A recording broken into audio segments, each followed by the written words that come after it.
Oh my gosh, it's so nice out. 60s, warm, slight breeze, not humid, not raining, not snowing. And look, I'm wearing shorts right now and only one shirt. You know, a month ago I was wearing 3 shirts and maybe 2 pants at a minimum in order to do an hour run. I mean, if not doing laundry every other day isn't motivation for you to be running, I don't know what is.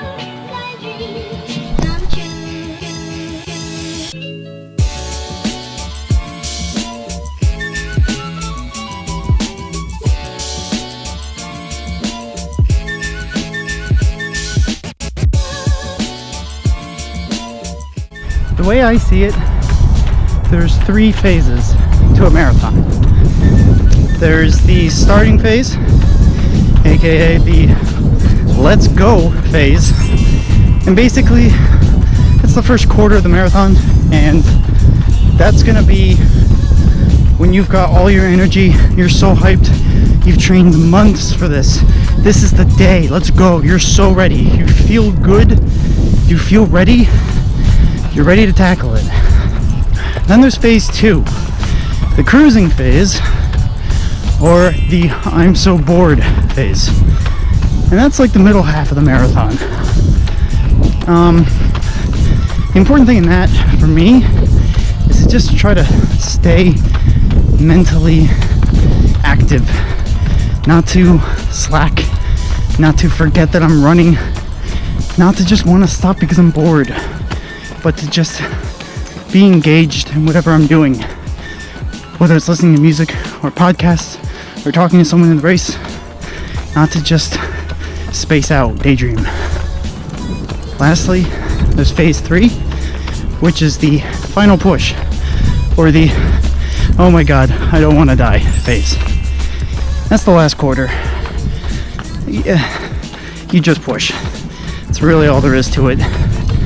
You're tired, you got 6-7 miles left, your body's starting to crash, the sugar's getting to you, you're dehydrated, no matter how many waters you drank, and you just want to be done. And it's always the toughest part, is pushing through that.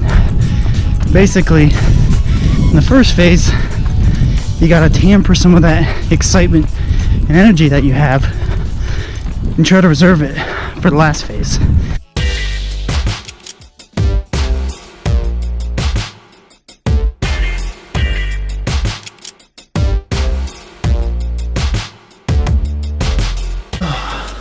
So, my first marathon, when I completed it, I just wanted to finish it and not get pulled over, which was 6 hours you had to finish it under.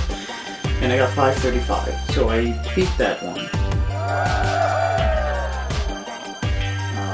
And then 2 years later is my second marathon, which was the Hartford Meet 2017.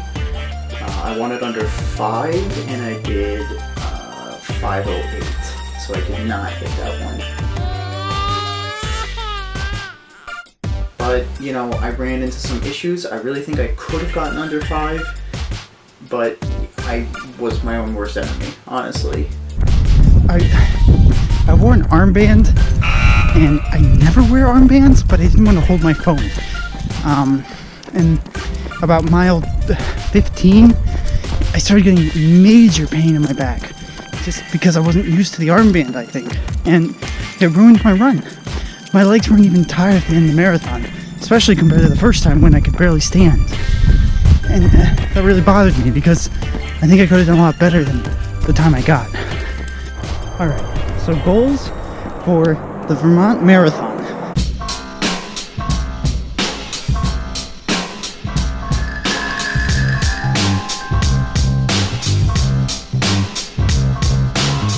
This is in order of most achievable to least achievable. So the easiest one, I think, is completing it in under 5 hours. My last time was 5:08. Cutting 9 minutes off, it's like 20 seconds a mile. We're fine. Next one is finishing it without stopping. This is more of a pet peeve than anything else. Next, we've got finish sub 4 hours 45 minutes, which again I do think is possible, and it'll just depend on how good I'm feeling. And lastly, a 4:30. I think if I'm feeling great and nothing hurts and the wind's in my favor, maybe. But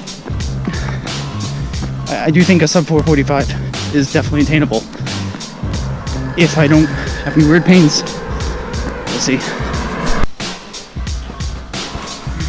And that's basically it. So, you know, I'm gonna have the marathon coming up soon, and gonna try to get lots of good footage of actually being in the marathon and some of my training runs, and you know, we'll see together if whether or not I'm able to hit those, and we'll see what happens. Alright, thanks for watching. I'll see you next week.